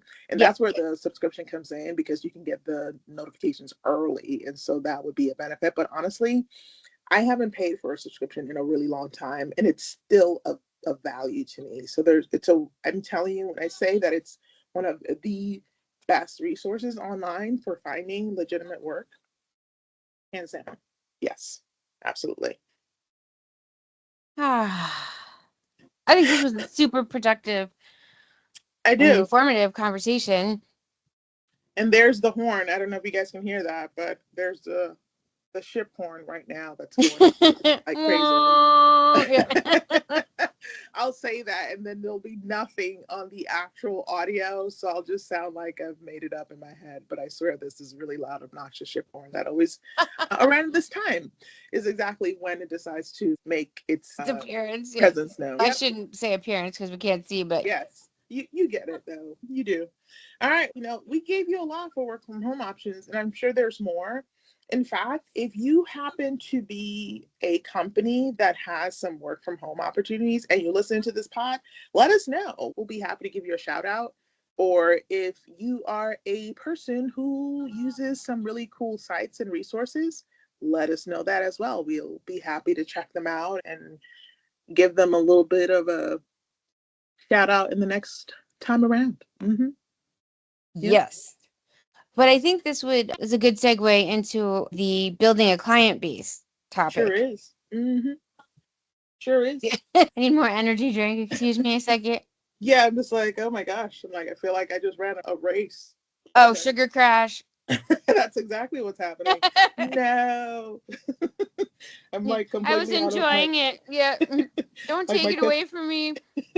my cookies are totally gone. No more sugar. Oh no. Oh, that's life. Okay, let's talk building your client base. And I'm gonna sound like the people that I used to make fun of when I was younger, the old timers. Back in my day, Oh, I know. I I was just used thinking to. of that the other day. I was saying something to Adora, and I'm like, I I've was like, turned into those people. yeah. I was like, when 20 years ago, when yeah. I used to walk to school uphill both ways. Exactly. In the 10 feet of snow. Yeah. Yeah, so back in my day, I say all of that just to say back in my day. So back in my day, the way that we would get clients, the internet was still in its infancy, but it was very different in the sense that the types of sites that were available were limited, right? So you always had like pretty much just a handful of places to go to build your client base. Back then, there was Elance, which I think has morphed into something else. And I'm not going to even try to pretend like I remember what it's called now. But Elance was essentially like a service provider site where you would put up your shingle if you were a service provider and say, here's what I offer. And then potential clients would reach out to you, or you would bid on jobs. And it's like Upwork now. It's almost exactly like Upwork. There's a lot more sites like those that you can use to actually get clients. But honest to goodness, the most tried and true best way to get you some clients, word of mouth. Word of mouth is still a thing. It is still, I think, and Sam, you can speak to this. Like, I think it's 100% the most effective way to get clients and to get opportunities. It just is. Yes. Yes. That's how, back in my day, no, when I started freelancing, that's how it continued for me, like from one job to another. Like I freelanced for one company for over 20 years, but, and actually word of mouth is through them started, and then it went from there. Or it went from companies that I worked for that I left, and like a fellow company was looking for a freelancer. One of my like old bosses recommended me, and then that started another job. And then from there, it was just word of mouth, be like, oh, I know someone. Exactly. Yeah. And to Sam's point, and I think maybe not the current point you're making, I was thinking back to a previous episode or two where you mentioned about not burning bridges. And Oh, if you're yeah. leaving an organization and it's amicable terms, you're just leaving for maybe you're relocating, who knows? There could be a number of reasons why you're leaving a job. If you're leaving on good terms, because it doesn't always happen, but we're just talking about in cases when you leave on good terms, you can actually have a conversation to see if there's anything that they could use your services for on a freelance basis. I've actually done this on a number of places that I've left where, in fact, one of them, when I relocated to Florida, I was actually doing in-house work for them, and I was able to convert that to a freelance contracting opportunity so I could still do it while I was in Florida because the company was based here in the DMV area. And for those of you who don't know, DMV is what we people that live in the DC, Maryland, Virginia area call it DMV. So just so you know, if you hear me say DMV, it's not Department of Motor Vehicles. It's DC, Maryland, Virginia area. Not to be confused. So the company was based in DMV, but we were moving to Florida and I was still able to freelance for them at a much higher rate, mind you. So never underestimate the power of just asking, hey, could I do this from home? If you know that you can do the job successfully from home, it doesn't require you to be in person. There's no harm in asking because you know what the worst they're going to tell you is, guess Yeah. what?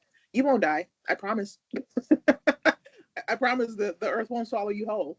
It'll be fine. You'll be like, okay, now I know. Other instead of Man, I wish I had checked because maybe I could have been doing worse from them. You never want to look back and wonder. So it doesn't hurt to ask. Sam has done this as well. We have both done this successfully where you're just like, I'm moving on for whatever reason. And maybe the commute is just too crazy and you have found something closer to home, but you still want to keep doing whatever you're doing as a freelancer. Why not ask? Yeah, Can't hurt. exactly. I'm Like just I saying. didn't even ask for this one. I had left a company, and a month later someone reached out to me saying that my previous supervisor from the company I left had recommended me to her. She was looking for a freelance job, excuse me, a freelancer. So I started with them right away, and I've been working for them for over 2 years now. And then from that one, another someone else, she recommended me to another company, and then that started another one. So There you go. Exactly. So definitely do not underestimate the power of word of mouth. And okay, so the other part of word of mouth, in case you're wondering, is referrals from your network. Please don't have any shame in reaching out to your contacts, to your network, people you work with, and say, hey, I'm looking for opportunities. I have landed so many roles because of Sam. It's a theme, and you would think we have known each other for like centuries. We have not, but though it feels like it. done. But no, seriously, Sam is amazing. Everyone needs a Sam in their life. Let me just say that for starters. Stop. Like seriously. But also because this is what's so powerful about tapping into your network. I cannot stress this enough. Because Sam is a phenomenal editor, proofreader, everything else, because her work speaks for herself, meaning her reputation precedes her, she can refer someone, and on the strength of her referral, that lands the individual the job. Hear what I'm saying? I've said several things in there. Yeah. Number one, number one, your reputation is everything in the freelance world or any professional world, to be clear. But when it Yes. comes to freelancing, you will live and die by your reputation. If your reputation is trash, Yes. so will You your won't. clients. So And will one your thing clients. if you're providing like a recommendation for someone, always say, and someone that you trust and was amazing, like Nicole is amazing, and that's why I recommended her for numerous jobs, is reliable. Oh my Like, gosh, yes. because besides Oh, touting their skills and everything, one huge thing is reliability, because a mhm. lot of times, and I've experienced this with like fellow freelancers that I've been put on assignments with, is that they'll just flake out Yeah, and leave the client hanging. yeah. And then Don't the worry. onus, Yeah, yeah, and then the onus falls on you to pick up what happened. And it can be a lot. And it's happened to me. It's, oh, great. Like you just yeah. expect a couple hours and then the other person flakes out. And then all of a sudden you find yourself with 10 hours. And Right. monetarily, you're like, woo, mentally. And depending on your schedule, it's, oh, crap. Don't refer someone that you yourself can't rely on because then you're just gonna look crazy. Don't do that either. I have successfully landed opportunities just on the strength of Sam's word. And I have done that for others. I'm telling you, there is power in having such a good reputation that your client is like, if Sam thinks they're good, we're good. Oh, If that's, Nicole says they're good, oh yeah, yeah, we don't have exactly. to worry about it. I remember this one role that I was in for a while, and I referred someone, and I was going to them like, here's your resume, and they're like, if they're half as good as you, they're hired. And that's such a cool, and I'm not saying this to brag, please calm down, guys. I'm saying it's such a good place to be when your reputation precedes you in the best way possible. Not when you're infamous, not what you want, but when you have such a good reputation that it precedes you and people are like, oh yeah, yeah, absolutely we want that. I've had opportunities come my way just because someone else said to them, oh, you'd be crazy. Not really. What are you waiting for? You'd be crazy not to take her. So I'm saying that to say word of mouth is powerful. and tap into your referrals. Don't be ashamed to do that either. Don't say, oh my gosh, I'm begging or I look like away because now I'm coming to them for help. That's the whole point of networking. Like, networking isn't just with strangers, people. You network with the people that are in your immediate sphere of influence. Oh, Those are and the ones that also, yeah. oh, I didn't mean to talk over you. No, Sorry you're about that. good. Also, don't be afraid to say no if there's someone that you've worked with and you haven't been like impressed with their Yeah. reliability or their Uh-huh. skills or anything like that. If they ask you for a referral, do not be afraid to say no because that reflects on you. If 100%. Tell the truth. yeah, Tell the people truth, shame the won't. devil. Yeah, yeah, exactly. Yeah, I know. People will be like, "Oh, Sam recommended someone and they're awful, and I don't understand why she recommended them." Then they're not going to come Right. to you. Yeah, don't do the nice recommendation. Don't do that. If you wouldn't hire them, why would you pawn them on someone else? Why would you Exactly. employ them on someone else? Tell the truth. And you don't have to go on a rant. You can do that privately. But there are ways you can tell people. Personally, that wouldn't be my option. You can do that politely. You don't have to go into detail, but you're doing yourself a disservice if you know they're not good, if you know they're not reliable, and you tell someone, "Oh yeah, they're fantastic." Don't do No, that. because I've been asked to give referrals. I politely said no. Yeah, and on the flip side of that, don't lie on people. I've said this before. I'm gonna say it again. Don't make up stuff about people. Just the same way you be honest if someone is not the right fit. Don't say someone isn't when they are because you don't like them. Just, if Yeah. anything, just say, I don't think I can provide an objective answer or because XYZ. But don't be that Yeah, I'm person. just thinking there's another point I had for a moment. Let me ponder. Crap. Yeah. Like, And I bet you it was a really good one too. So probably, yeah. God damn. Excuse me. Oh, pardon my French again. gosh It'll come to darn. me. We'll just come back to Yeah. that. Yeah, but don't be that person. What I'm saying, don't be the person that tries to destroy someone else's reputation because you don't like them. Because that comes back on you. I know that people, I don't know if karma's real, y'all. Oh Karma my is God, yeah, it so is. real. So don't lie on people. We have Sam and I have had front row sweets. All of Well, it us could be a sweets, sweet. Like actually. we could be in a suite. It was actually very sweet and tasty. We had some popcorn, but we have had front row seats to people's demise who just they were trifling people. They were trifling. Yeah. And they did a thing that we both experienced on certain levels, and we'll leave it at that. And we decided that wasn't for us. And those chickens came home to roost, man. Yeah. They came home to roost. So I say that to say that just be a good person. I know that this is not what this pod is about, but this comes back on you. And you'll hear us have similar threads in our topics, like how we talked about not padding your hours. It's really boils down to the golden rule. And Yep. especially if you're going to have your own business, the things that you do to people, I promise you, they will do them to you. And you will be like, I don't understand. And then you know what? That memory will come back and you're like, oh, yeah, there's that time that I charged for 40 hours and I only did 2 hours. Oh, Oh and my then the God, other yeah. time, Don't and then don't the do other that. time. That catches up to you real Like, it quick. will either the client will figure it out or you will be visited. That same thing you did shall be visited upon you. Yep, it Yeah, happens, and the thing guys. is that ruins your reputation as well. 100%. Because people will definitely not want to hire you if they know that because that's their budget you're impacting.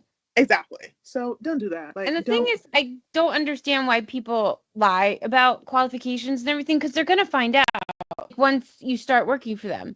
I think it's one of those things where, because some people do get away with it, and there's this notion where you can fake it till you make it. Okay. I think you could probably do that in certain corporate jobs. But when you're freelancing, you cannot fake it till you make it, guys. No. You've got to have the skill set because if you don't, it will be evident pretty quickly. Yeah, I know So, someone that was bragging about the fact that they had someone else do the editorial test for them. oh Christ.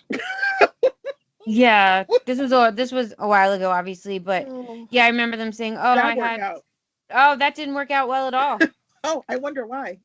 Yeah, no, That, they lasted for about a week or two until obvious huh, it was so obvious, interesting. especially when they were working with other freelancers who were actually Dear Lord. really good. Yeah. Please don't do that either. Don't have someone take a bunch of pictures or steal pictures and then be like, here's my portfolio.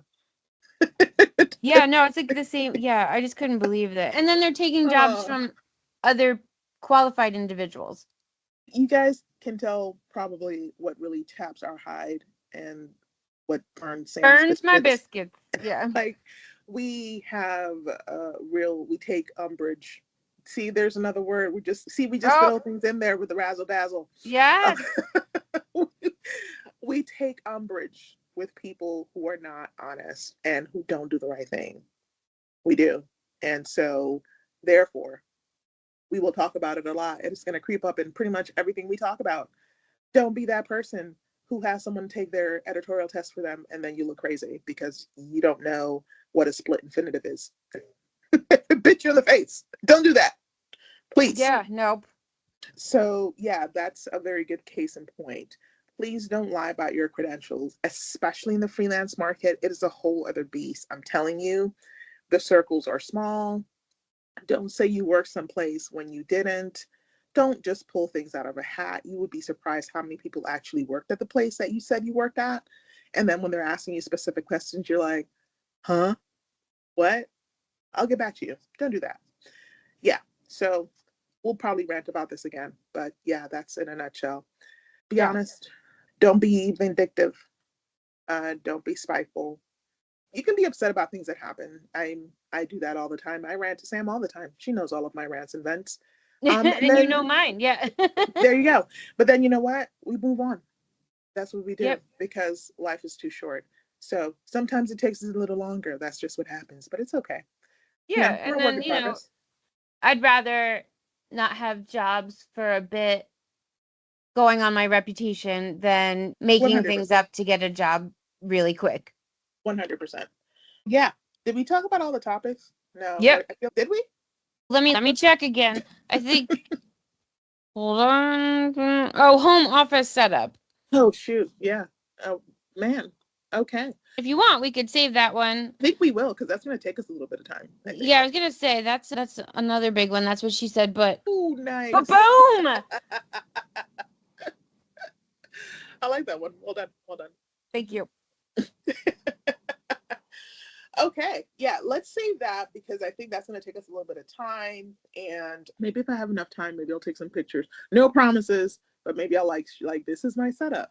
Maybe I Oh will. yeah, that's a good idea. And I can set my setup is silly, but I can it works. So I can Yeah. take a couple pictures. Or if anything, we can just show like screenshots of the products that we use because they're amazing. Especially if you're an editor, you're gonna need 2 screens, y'all. You can do it without, and there's tricks that we can show you that you can use to do it without. But you'll probably be glad if you have a second monitor.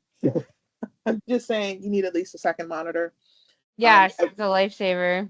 Although there is a really cool trick that Sam also does as well, where you can compare 2 items with just one monitor.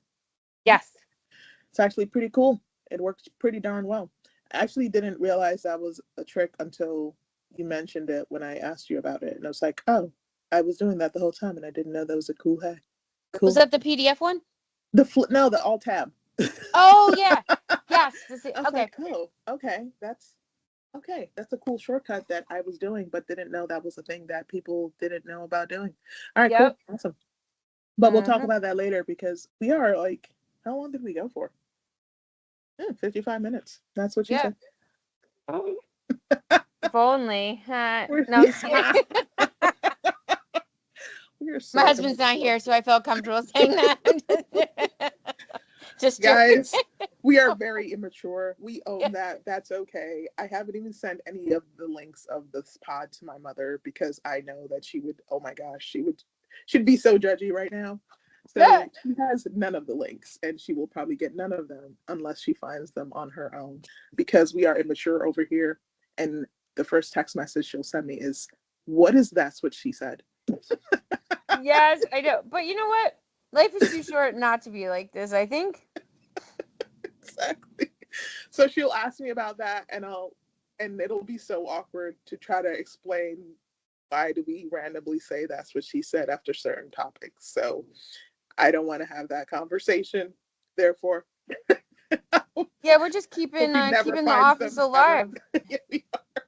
Yeah, we're cornballs as well. We own that. You're not going to hurt our feelings by saying that. We've already established that. Yes. So deal with it. We are But it like makes real the life time go Hallmark faster. movies sometimes. Sure. I think we're like the more adorable version of Ren and Stimpy. Oh my God, I That's love my Red and take. Stimpy. That's my take. We're nowhere near as gross either, I feel like. No, but we do visit the planet of the left socks periodically. We So do indeed. we do indeed. So yeah, I think that you'll find that it helps the pod go faster. And then you're like, oh my God, it's already done. And you learn some stuff. Because that's what we're here yep. for. To help As long as you you have a learn some take, even if things. you just have one takeaway, our job here is done. Yeah. And even if that the only takeaway was that's what she said and what it means, then our work is done. It There you doesn't go. even have to be relevant to freelance. It really doesn't. Guys could be like, oh my God, there was this really funny joke they told, and that was hilarious. What was the podcast about? Have no idea. But Yeah. if you go to minute 33, you'll get the most hilarious joke. And Yeah, we I can know. do that. So that's what we're hoping for. We're hoping to bring you some helpful tips and advice with a side of fun, because we love Yeah. to be fun. And if you don't find us fun, then that makes us Bye-bye. sad. No, I'm just kidding. It does make us sad. A little bit. Our hearts will go on, and so will our lives. So we're not going to stop because you don't like us, because we're off that. Yep. We're about living our best lives at our ripe age. Yes. Yeah. There you go. So next week, because we didn't get to it this week, we'll talk about home office setups. And what else will we talk about? I have to look back at one of our chats because we both came up with two ideas for topics that we thought would be good because it like came up. So I'll go investigate that, and then it'll be surprise topics next week. There you go. But Yeah, that's what I was thinking. We'll have for sure home office setups, and then we'll do two mystery. I don't want to. Why do I mystery want to say topics. mystery stuff? Yeah, mystery topics. I'm going to say Ripley's trying to she's come up with a saying- topic too. Oh, okay. She's trying to remind us what the topic is, but I'm only hearing part of it, Ripley. I don't know if you can repeat that again. She's Okay. still going, so I'm just going on mute. Okay, whoops, there we go. I think she was trying to help me remember. I don't remember what the other topic was, or the other topics were, but it's okay. We'll figure it out, and then we'll be back here next week with the two surprise topics, the TBDs. That's what we're going to go I with. like that. Yep. So one work from home setup and two TBDs. That's what we're going All right. And we hope to see you next week. Or Yes, we'll virtually see you. Yeah, we will. All Please, right. if you haven't listened to the previous podcast, please check them out. Have some really good information on there. This is episode 5. You've got 4 other episodes to binge on. Really helpful advice. Please subscribe, share with a friend. Good information. And we'll see you back here next week. Yay! Toodaloo. Oh, also, too, happy holidays for those who celebrate and everything. Have a good one. Yeah, happy holidays to those who celebrate. And to those that don't, a good day to you as well. Alrighty. Peace out. Bye.